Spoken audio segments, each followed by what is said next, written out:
Hi, I'm Bob Whitty with KPND in Sandpoint, Idaho. If I can be a fan of Skylight Books, LA's world-famous independent bookstore, from way up here in the Idaho Panhandle, then you can too from wherever you are. Visit the website, buy some books. You can even join their membership club and reap the benefits of supporting independent booksellers. Thanks.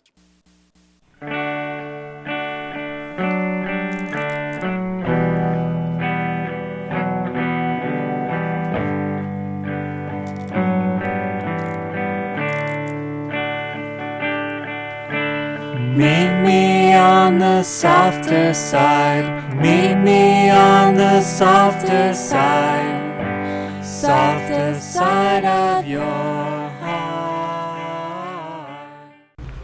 Hi there, and welcome to the Skylight Books Author Reading Series.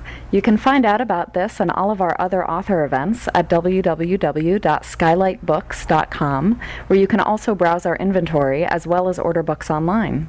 You can also follow us on Twitter or even be our friend at facebook.com. If you'd like to talk to a real person, we can be reached at 323-660-1175. And don't forget, Skylight Books depends on listeners like you to help support us. So whether you're in our neighborhood or browsing online, buy a book or two to help ensure that we'll be around for a long, long time. Thanks and enjoy. All right, so I'm sure that many, if not all of you, are here tonight, at least in part, because you love the work of David Foster Wallace. The store has been a long-time advocate of Wallace's books, and at one point we were told by the publisher that we'd sold more copies of Infinite Jest than anyone else, which is a lot. His death in 2008 hit us hard, as it hit all of his fans hard. Thousands of passionate readers were confronted by the fact that we didn't know the man nearly as well as we thought we did, which is to say, nearly as well as we knew his writing. So it's with great joy that I can present to you tonight D.T. Max, who has written as excellent and thoughtful a biography as we could have hoped for. With the cooperation of those closest to Wallace and a thoughtful and careful reading of his published fiction and nonfiction, his letters and other papers, Max has drawn a portrait that brings fans of Wallace's writing one step closer to understanding the mind that created it. As Dave Eggers said, we should feel grateful that this story was told by someone as talented and responsible as D.T. Max. Please help me give him a warm welcome, D.T. Max.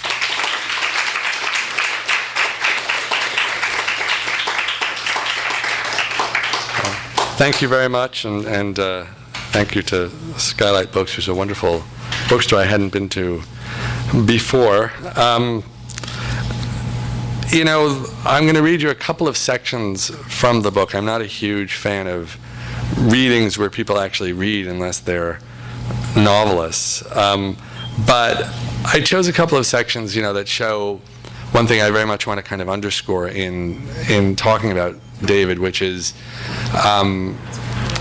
just his incredible ability his ability to sort of bounce back. I don't know how many of you know sort of the basic facts of David's life. I suspect many of you know at least some of them. But David is born in the Midwest, and he has a fairly I wouldn't say conventional childhood, but sort of a kind of conventional plus childhood. Sort of a hothouse child of intense academic parents. And fairly early in his life, he begins to experience, kind of an unusual and acute anxiety. But he manages to go to college, goes to Amherst, and amazingly, gets straight A's, A pluses. I mean, I remember part of the work of the biography, biographies go on a number of sort of tracks at once. And one thing you want to do is try and get your facts right. So the question was, how many awards had David won at Amherst? I didn't even know, I went to college, I didn't know there were awards. I thought you were, it was good if you graduated. And I knew there were magnas and summas, but I didn't know that there were like named awards. So David wins 10.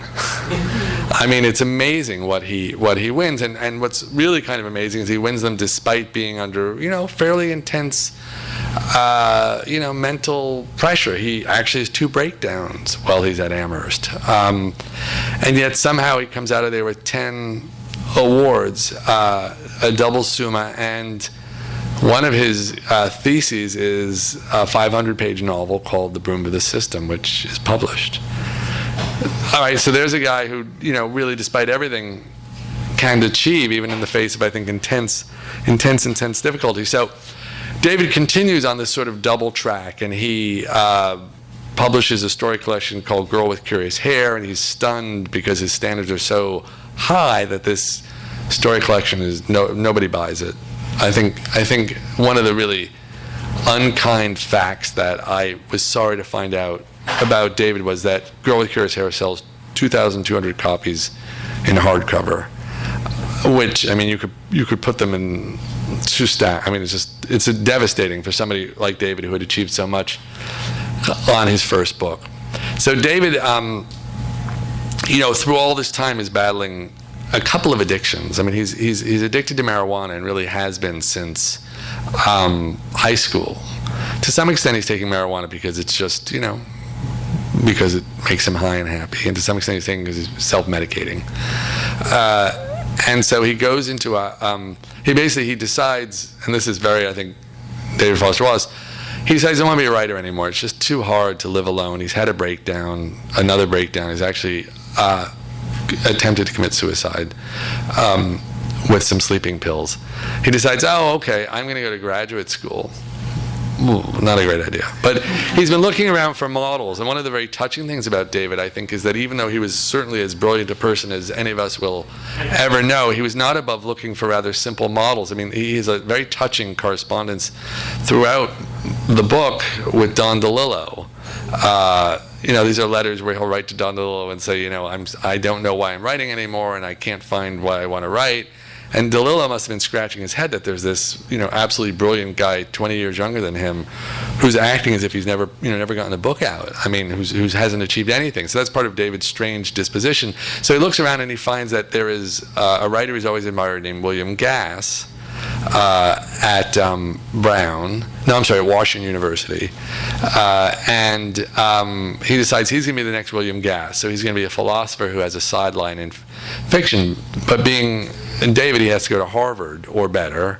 So he actually gets into the Harvard philosophy program. By now he's 28. I don't know if any of you have ever gone back to graduate school. Very difficult to go back. All right. So you took time off and then went to graduate school? I don't know how you do it. Because when I thought about that and I went and actually looked at graduate schools, I thought I can never be that person again. And that's what David discovers. He just can't do the reading. He's a polymath. He's got 6 pieces for 6 different magazines. He's writing a novel on pornography that never will actually be finished. Anyway, he lasts 3 weeks at Harvard.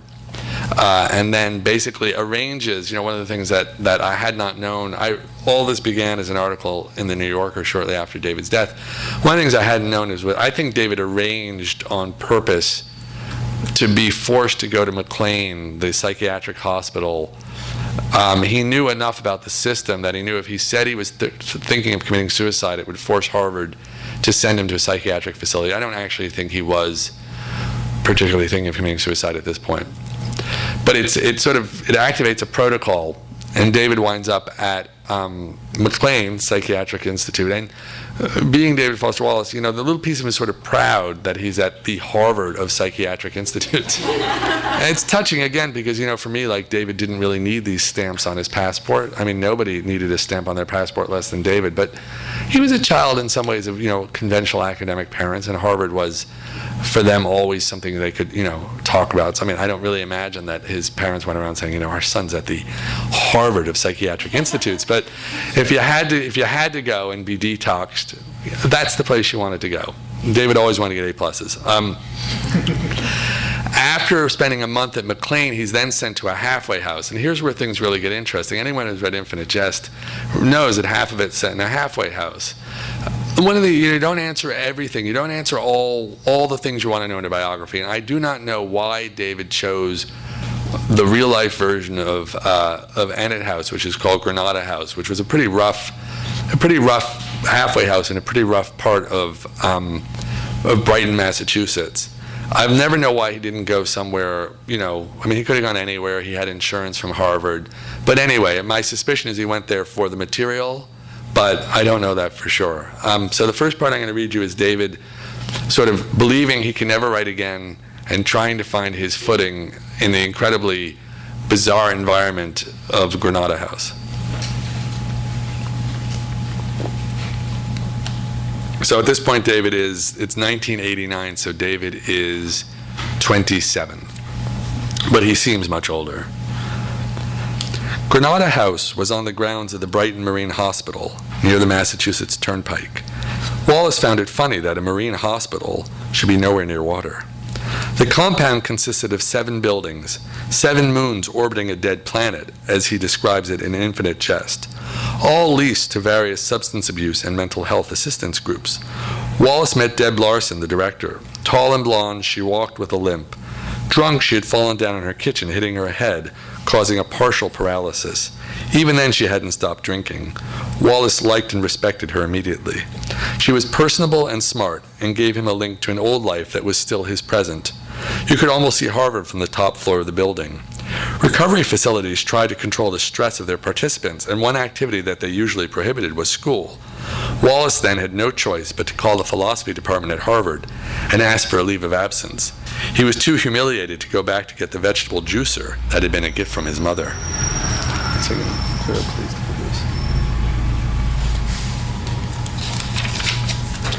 As a new arrival, Wallace was not allowed out of the building on his own for the first 10 days, and for the next 20 he could go out only to substance abuse meetings. Then he was expected to find low-level work. Wallace, whose only real skill was teaching and writing, cast around and was able, probably thanks to the presence on his resume of the head of Amherst College Security, to get hired as a guard at Lotus, the large software company. I don't know if anyone remembers Lotus. Anyone use Lotus? Yeah, Lotus. It's a little bit like talking about, I don't know, Esso or something at this point. But Lotus at the time was a massive force, and they were the, sort of the Microsoft of their day before Microsoft completely knocked them out of the box. Granada House rules stipulated a 40-hour work week, so Wallace got up at 4:30 in the morning to take the Green Line and worked until 2 p.m., walking a vast disc packaging plant in Lechmere, clocking in his whereabouts every 10 minutes and twirling his baton, or so he later said.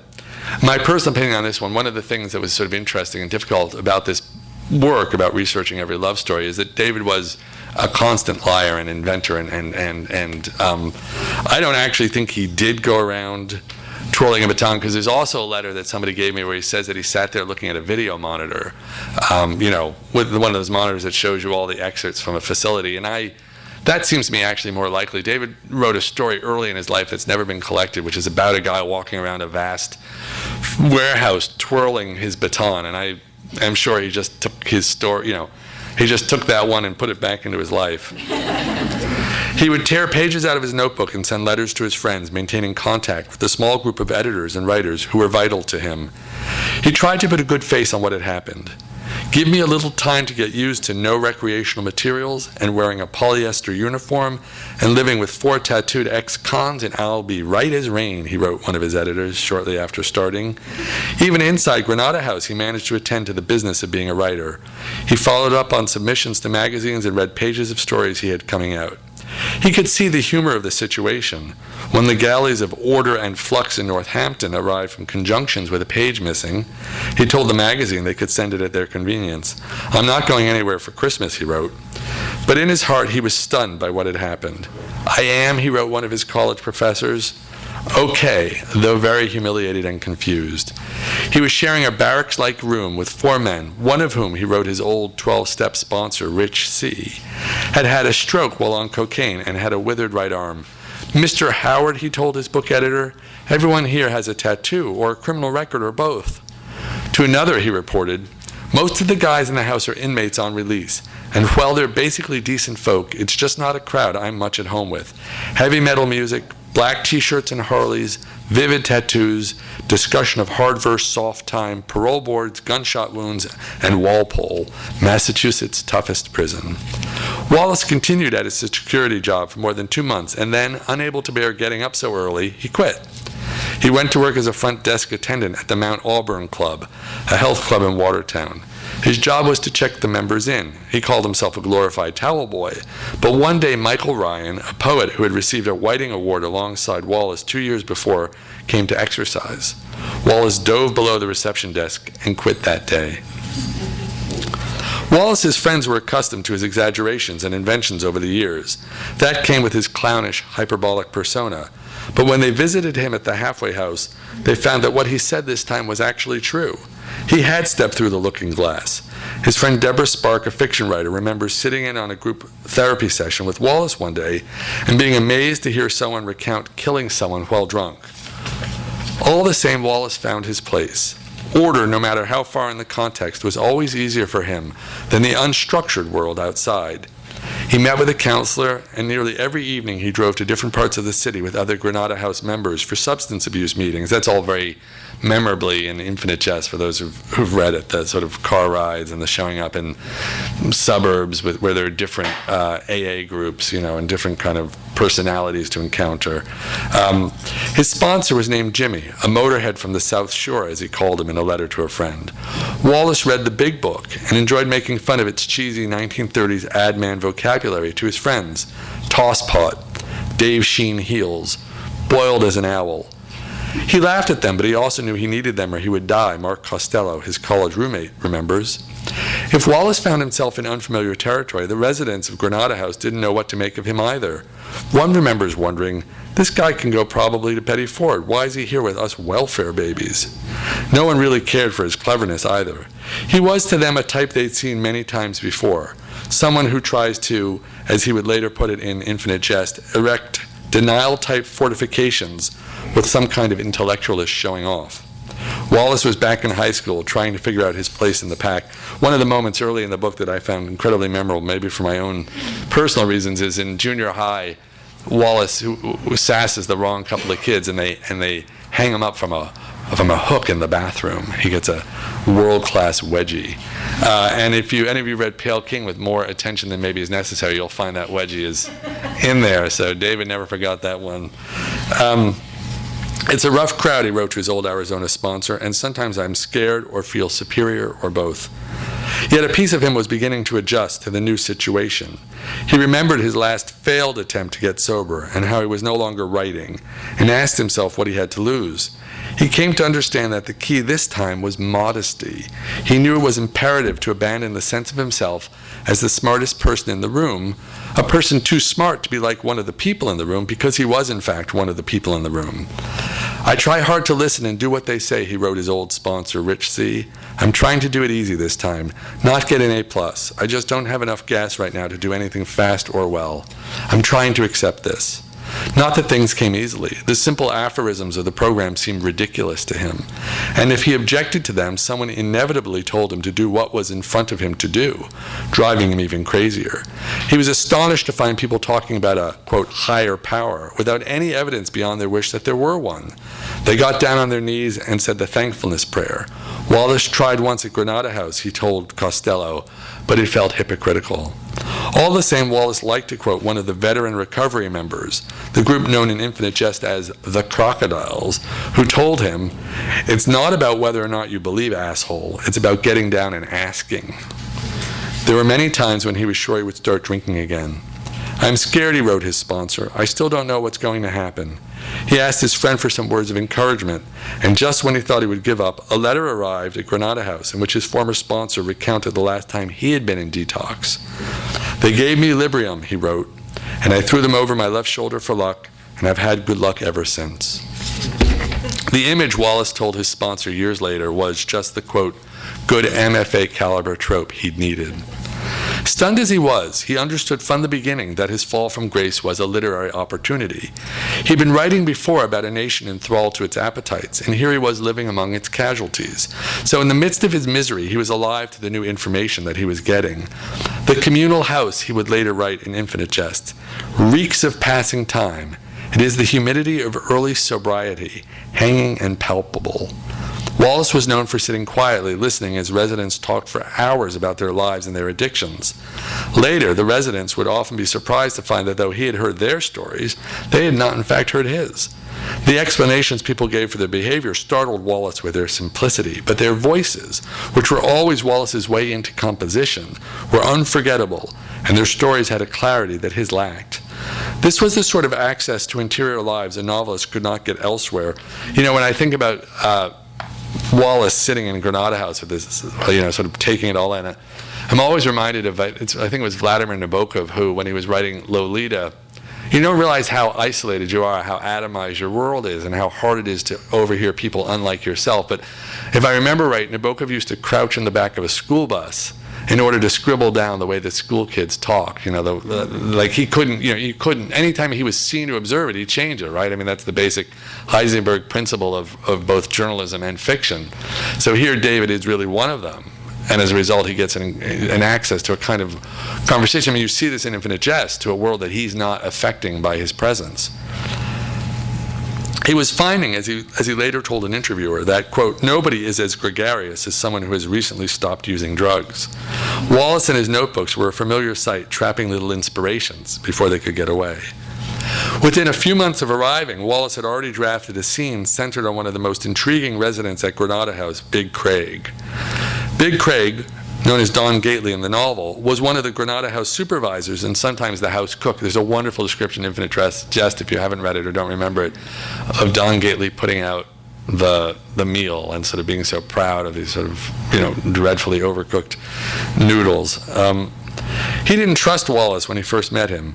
My suspicions were that he was just looking for material for a book, he remembers. Craig was in his mid-20s, sober and just huge, as Wallace would later write in Infinite Jest, looking less built than poured, with the smooth immovability of an Easter Island statue. He'd grown up on the North Shore and been a burglar and Demerol addict. Friends closed elevator doors on his head for fun when he was a teenager, a detail Wallace would of course put into Infinite Jest too. But he turned out not only to come from a different world, but also to be quite sensitive. And it did not take Wallace long to see the possibilities in a lug with an interior life. There was a sort of Dostoevskian gloss to him, the redeemed criminal, and Dostoevsky was on Wallace's mind all the time. He wrote to one of his old Amherst professors shortly after arriving that going from Harvard to here was like House of the Dead, with my weeks in drug treatment composing the staged execution and last-minute reprieve from same. The reprieve, he hoped, would spur the same creative surge it had in the Russian. So that's, kind of a remarkable story about how quickly Wallace, who's certainly been knocked, on his ass in an amazing way. I mean, this is a kid who's got his 10 academic awards, written 2 important works, spent all of 3 weeks as the philosophy department at Harvard was really like being, pre-med. I mean, it was an incredibly selective process. So the humiliations that he'd overcome were just extraordinary. As everybody knows probably who's come to this reading, his time in Granada House produces Infinite Jest, his extraordinary 1996 novel, which is partially about a barely fictionalized Granada House. One of the things I came to realize in writing about David was there's a difference in writing between inventiveness and creativity. I mean, the creativity that David brings to Infinite Jest is just astonishing. I mean, that's why it's the important novel it is. But he wasn't all that inventive. I mean, at least not in that half. When David found things that were pretty good, he used them. I mean, it was a huge issue with all his friends. There are letters I have where he basically warns people, hey, if you write anything good, I'm going to steal it. And he did. There's a wonderful story. A friend of his from after Broom of the System, and when he's writing Girl with Curious Hair, he's at a graduate program in Arizona, and there's an absolutely beautiful story that David wrote and never appreciated called Forever Overhead. Remember, that's the one where the 13-year-old's on the edge of the diving board, and is he going to dive in or not dive in? And it's just an incredible story, which in part I think is really about fiction, whether David's going to become a writer or not be a writer.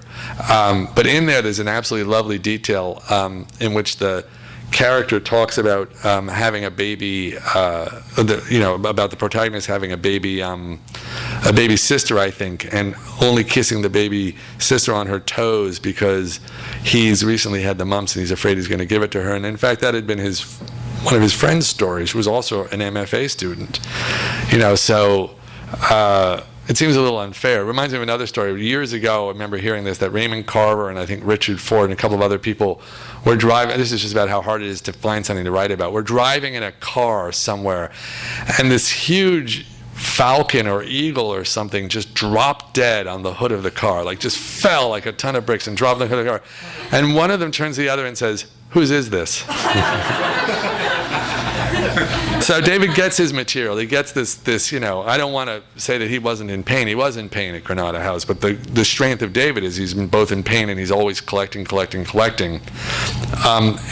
one of the things that astonished me working on the biography is like how quickly he set to work. In my mind, when I wrote the New Yorker piece, like David at Granada House was, basically, suffering from the DTs and barely able to write and think, and there's some truth to that. I mean, there are letters where David basically says, I'm so fucked up, I don't even know what I like to read, let alone what I like to write. And yet at the same time, these pages are pretty soon coming out, and a lot of them. So it's a strange kind of, a strange dichotomy. We have a train over there? If there's a train, that's fine. So now we're gonna zip along, much as David would probably have liked us to zip along, and ignore the successful period when Infinite just comes out. David is the toast of the literary world, a moment he both loves and hates with all his crooked heart. He winds up shortly thereafter in Bloomington, Illinois, where he spends 8 years that are marked both by intense sort of productivity, but a kind of nagging and insistent dislike of his own work and his own situation. And also, and I should say this carefully because one of the absolute terrific women whom he dated is actually in the audience, but a series of relationships that are not satisfying, at least to him. He writes in a letter of serial high intensity, low intimacy relationships. So we're going to take you to Pomona. In 2002, he gets what he calls in a letter to Dave, in an interview with Dave Edgars, a lottery-style gig at Pomona. Basically, David's always looking, well, what writer isn't, for an easy way to make a living? And he realizes that the more he teaches, the less he writes. It's an equation he never gets away from, but just as in this Granada House section, he really doesn't have any skills. I mean, David is, one of the things you have to understand about David is he really is a product of middle-class academic life, and he's always straining against this. There's a moment early on in the book where he tells a friend of his, and all of Dave's most interesting friends were his pot connections. I mean, anytime in this book, somebody's described as either interesting or raffish or someone who gives him a peek at another world, like you can bet that they were getting high together. And probably this was how he found the pot in whatever town he was in. But anyway, so Dave goes to Pomona and he meets, the woman he's going to marry, Karen Green. So I'm going to read you that part. Sorry, I'm about to lose this piece of paper.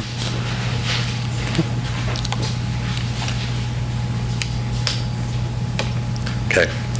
In midsummer 2002, Wallace left Bloomington, Illinois in the Volvo he'd bought with the last of his MacArthur money. His dogs Werner and Jeeves in the back. So by the time Dave he's now kind of a monstrous soccer. He's like, he's an established literary figure. He's got these two enormous, fearsome dogs that telegraph to everybody just how much intimacy he wants, And he's won a MacArthur, and it's killed him because for him it's all about, David wrongly considers himself the laziest man on the planet. And he feels if you give him money for nothing, he'll do nothing. And the MacArthur was given to him for nothing. And there's a piece of paper in the Ransom Center archives where he says, "Genius, I don't feel like a genius." It was in some ways the worst thing that could have happened to him. The only thing that sort of kept him writing on one level was the fact that, he knew he needed to produce to have self-esteem and also to get these occasional checks from his publisher. So he spends his MacArthur money as fast as he can. It's just guilt money. I mean, he basically is throwing it away. But anyway, what he does with part of it, he buys a Volvo. When he and a friend got to Claremont, bleary-eyed and anxious, they drove up and down the streets. The Mission-style strip malls astonished Wallace. He wondered, as he always did, when faced with something new, if he had made a terrible mistake. But there was posturing in this homesickness. In reality, Wallace's sense of being uprooted passed quickly. The house Pomona College had arranged for him was pretty, on the main street and near the campus. It was fenced all in with lemon trees in the back and a giant palm tree that Wallace happily measured to be 11.5 feet around. There's an enormous, wonderful palm tree in the back of that house. The first few days brought several visitors. One was Karen Green. When Wallace was still in Bloomington, Green, a visual artist, had asked him for permission to turn his story, The Depressed Person, into a grid of illustrated panels. Now she brought the finished artwork, along with a housewarming gift of IKEA ice trays. The story, Wallace's act of anger against the writer Elizabeth Wurtzel, ends without hope. Green had reimagined the story, though, so that in the last panel of her painting, the depressed person is cured. When Wallace saw what Green had done, he was pleased. He told her that she had turned it into a story that people would actually want to read. That day in Claremont, he offered to make lunch for her. There were lamps scattered everywhere. She counted 14, and towels stretched out to dry on the furniture. The place looked to Green, she remembered, like an office with a laundry. His fridge turned out to contain only hot dogs and goldfish crackers. When Green asked if Wallace had mustard, he told her, "I'm not that into condiments." They went to a park, and Warner jumped on her and tore out her belly button ring. She came back a few weeks later, though, the day before her birthday, with a mutual friend, and Wallace prepared her hot dogs and put them in the frilly paper cuffs that usually attire lamb chops. On the car ride west, Wallace had invited his then-girlfriend and her daughter to move in with him, but soon he called her in Illinois and said he wanted to end their contact. And when Karen Green's own marriage ended in November, Wallace offered to help. "I'll be your hideous man expert," he said. Expecting that they were going to begin a relationship and determined to start on an honest footing this time, he wrote her a series of letters, which he called Grim Letter 1, Grim Letter 2, Grim Letter 3, and so on, where he laid out his psychiatric history and his history with women. Here's my favorite part. "I don't want to be Satan," he explained. She drew a picture of Satan on him with a Sharpie, and at his insistence added the words, "But I mean well." Very, very brief interviews. Soon Green invited him to spend Christmas with her in Hawaii. He was sad. Jeeves' first dog had just died, the closest thing to a child that I had, he wrote a friend. To make sure they could get along when they got there, he had first visited her for a day in Marin County, where she lived. They had fun, and he amazed her afterward by writing a letter describing every detail of her house, down to the paint-splattered shoes in the hallway. He told her the depressed person was, in fact, him. Wallace wanted to go slow, so to encourage him in Hawaii, Green sent him a bedsheet with a hole already cut out. In December they left, surprising Wallace's friends who knew how little he liked to travel. In Hawaii they watched movies and walked on the beach and talked constantly. Green swam while Wallace avoided the water. He was afraid of sharks. He liked that there were no bugs, though. He had a kind of a phobia about bugs. Before they returned home, he asked Green if she would marry him. And those who've read the biography by now, this is supposed to sort of elicit a groan because, he had this quality of asking women to marry him before he could fall out of love with them. So you're sort of thinking, oh no. But Green had a teenage son, Sterling, who danced, and she wanted to be near a good ballet program. On his return, Wallace told a friend that he was pretty much hopelessly in love. Wallace settled into Claremont. He found a recovery group he liked, and touched by California culture, drank his protein drink, breakfast vomit, he called it, lifted weights, ran with Werner, and even bought a new tennis racket. He festooned his walls with shark attack clippings and pages of The Long Thing, which is what he called The Pale King, the novel he'd been working on for a decade already. When school began, he found he liked teaching at Pomona more than he'd expected. For one thing, there were no graduate students, and thus no budding literary theorists. And the undergraduates were more capable than at Illinois State. He was in the land of 1,600 SAT scores, apparently, as he described Pomona to an editor friend, Brad Morrow. He found Rena Fraden, the department head, exactly how he hoped she'd be. They soon had a standing date to watch Buffy the Vampire Slayer every Tuesday night at her house. As ever, Wallace tried to tamp down any sense that he was special. When the students in his fiction class had a dress like DFW day, he let it be known that it was only sort of funny. Best of all, he only had to teach one course each semester and never had to sit on a committee. Anyone who teaches will know the the incredible relief of not having to sit on a committee. Any grumblings among the faculty, for whom undergraduate education was a calling, were soon laid to rest as word of Wallace's unmistakable dedication to teaching emerged. For example, the 11 impromptu mini-papers that he required from students in literary interpretation, or the comments in different colored inks for each reading that he scrawled in the margins of students' stories. He took teaching seriously and made sure his students did so too. His grammar obsession quickly became well known.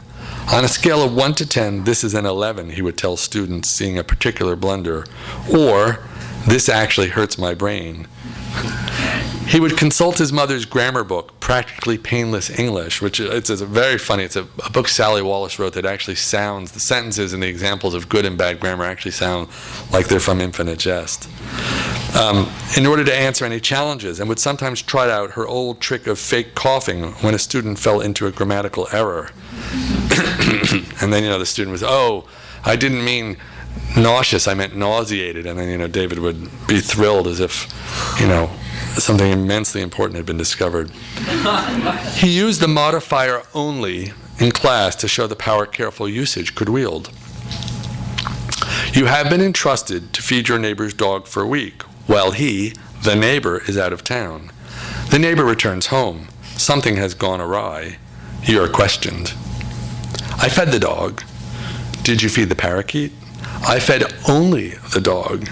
Did anyone else feed the dog? Only I fed the dog. Did you fondle, molest the dog? I only fed the dog. Wallace's voice would crackle with pleasure as he spoke the last line. Thank you. Thank you.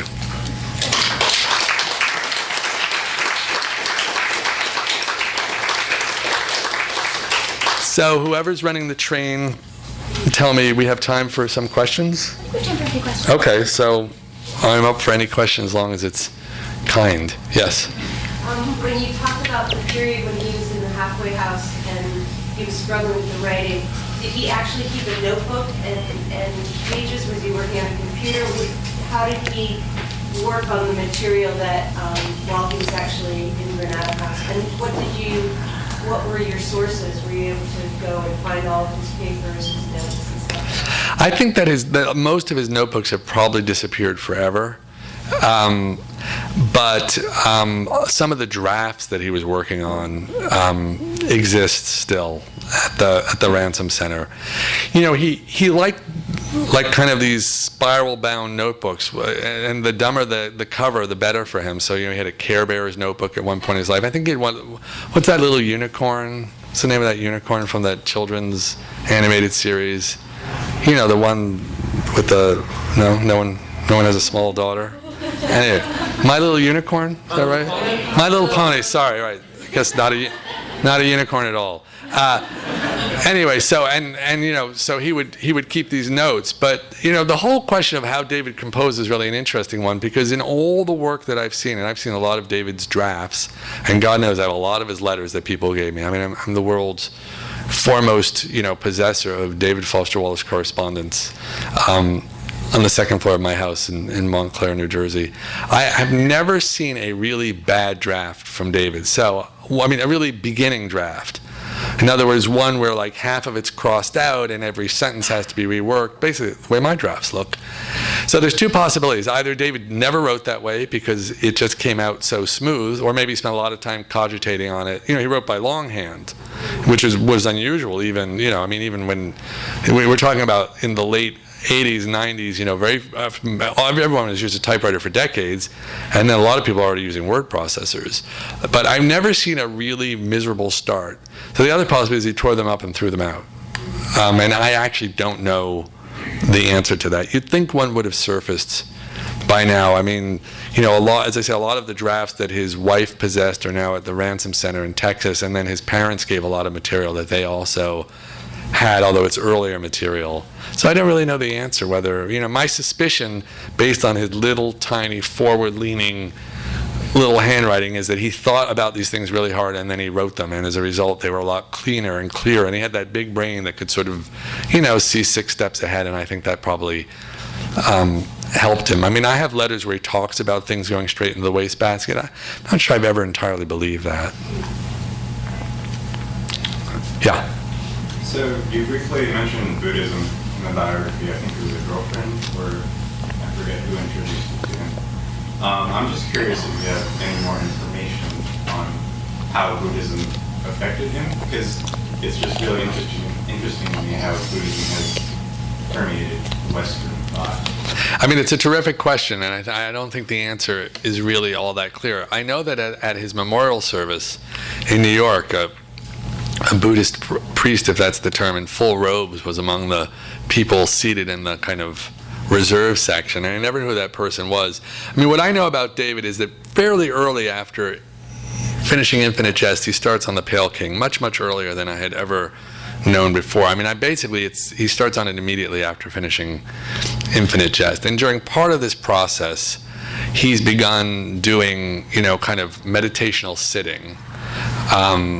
And I don't know who turns him on to it, but on the other hand, it would sort of be surprising if someone hadn't suggested. I mean, you're talking about somebody with this massively unquiet mind who's, not really finding in conventional Western, religion any sort of release. I mean, one thing that he said in a letter that I saw is that it was impossible for him to think about God for more than a few minutes a year. I think he's sort of paraphrasing Bertrand Russell, and another he says he couldn't go to church without getting the giggles.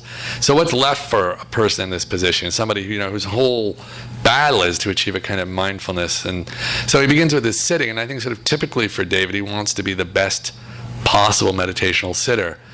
And so in the book, there's an exchange of letters he has, an absolutely wonderful exchange he has with a man who was then a practicing Buddhist named Christopher Hammaker, where he keeps saying, what's the best kind of sitting? Should I be on a bench? Does that count? If it doesn't hurt, does that count? Is pain the point of the thing? And then he sends him a list of Buddhist people who've written on Buddhism and says, should I read all these writers? And the guy writes back and says, I don't really think you need to read any of them. I've never heard of them. And you don't have to do it every day until it hurts. Just do it a little bit. Theologically, I think if you look at the story, Good Old Neon, which is a very sad story in which there's a sort of a man, something of a Wallace stand-in, who's driving a car sort of quickly to his suicide, past the landscape that's sort of recognizable from Bloomington.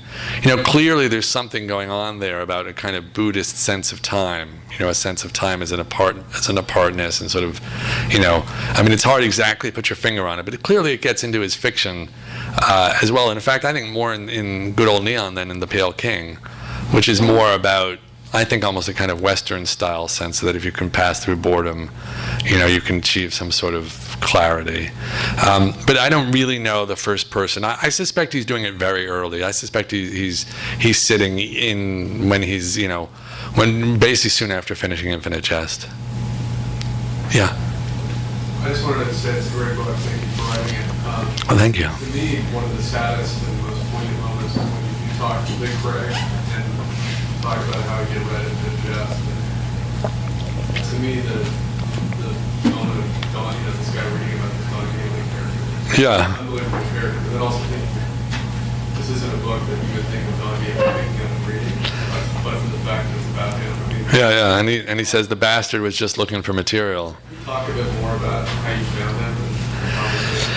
Yeah, one of the things that I kind of learned early on was that all those things I read to you about Granada House are exaggerations. They're not complete exaggerations, but there were also people in Granada House who were, somewhat more middle class. But those weren't really, I think, the people that interested David. And when you speak to Big Craig, the surprise, anyone who's read Infinite Jest sort of thinks of Don Gately as really almost kind of this, I don't know, almost inarticulate, like this that's the whole character to whom these amazing things happen.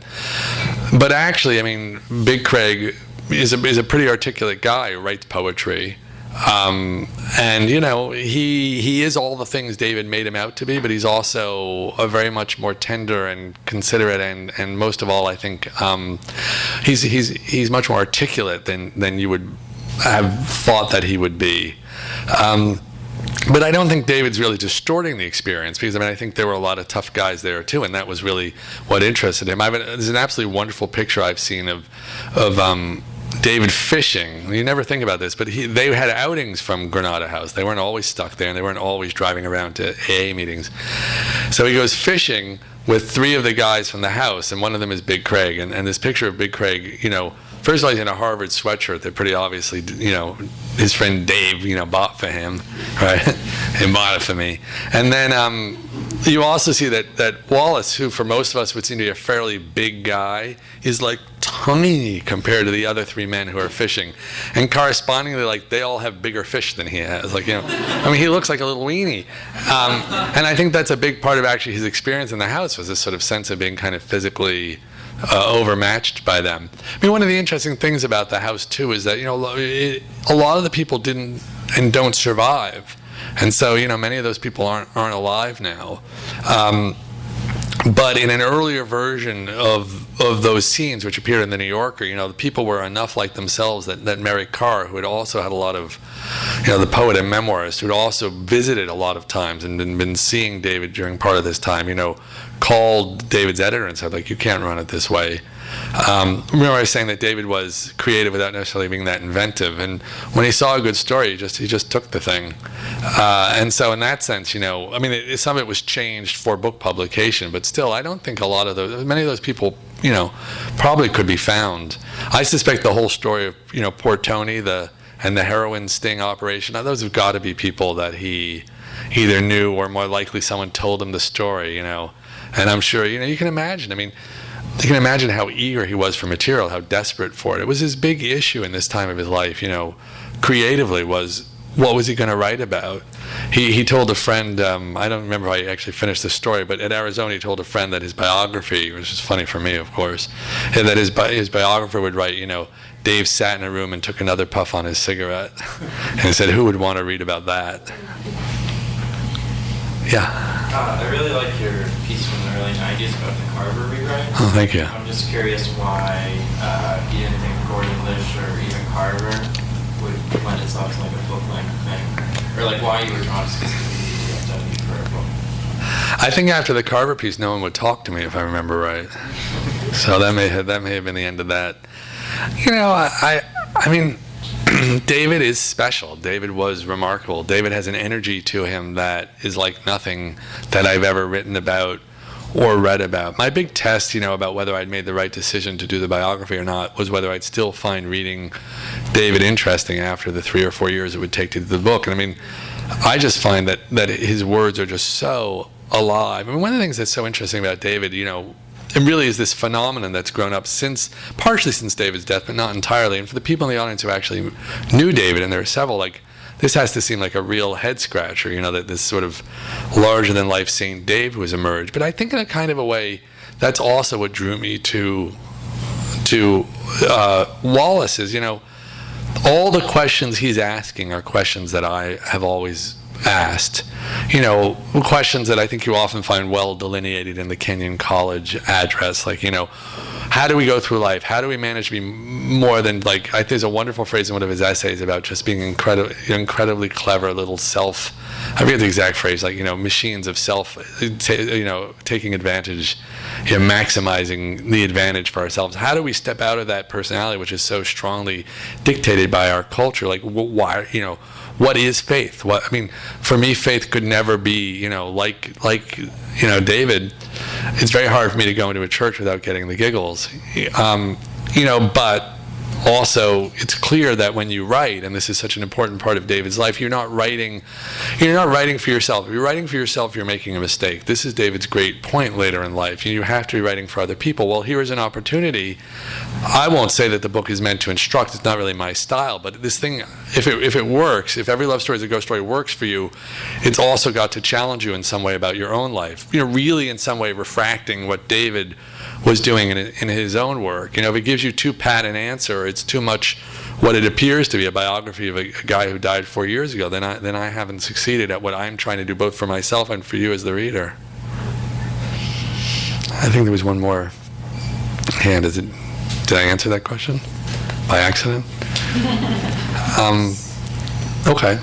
So, no. Thank you.